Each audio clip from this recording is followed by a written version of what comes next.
When you start a math problem, you should always look at the question first. So let's read our question. For the following right angle, find the side length x, round your answer to the nearest 10, the nearest 100th.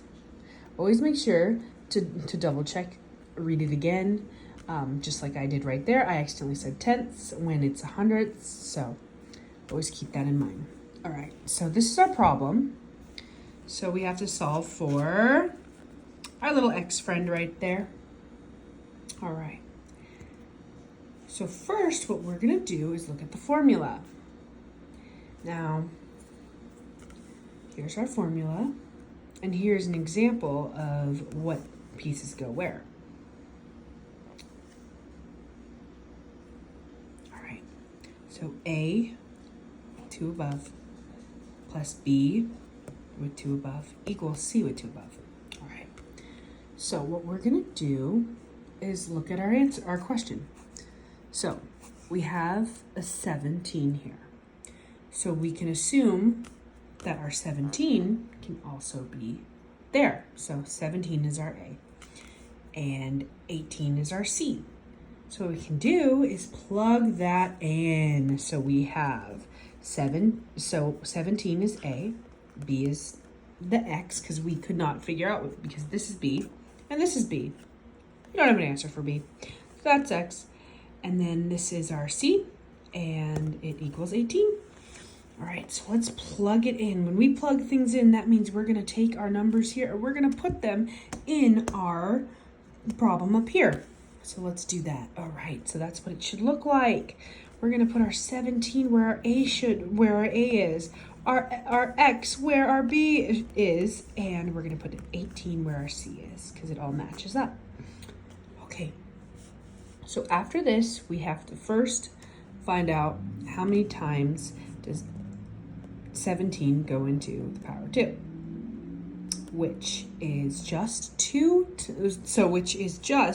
17 times 17. And so we're gonna put this down here. See how I did that? I brought the X, we can bring that down, and then I took these two, and I was like, 17 times 17, which is 289, and 18 times 18, which is 324. And then our X came down with us too. So what we're gonna do is just like any ordinary problem, we're going to take away from this. This is a positive because it doesn't have a negative, so we're gonna take away the same amount, and we get our answer 0, and then we're gonna bring it over here. We're gonna bring that down, our answer is 35. So our answer is 35. Okay, and when we come down here, we're gonna put our 35, but we still need to find, we're gonna use this right here, this little symbol, our square root, and we are going to find the square root of 35, which is 5.916. So if we look up here, it said round to the nearest 100th.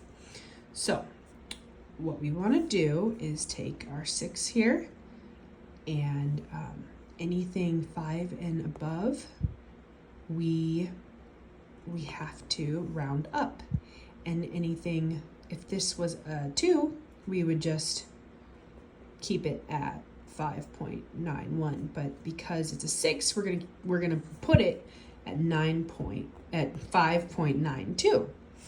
And this is how we are going to solve our problem for the day.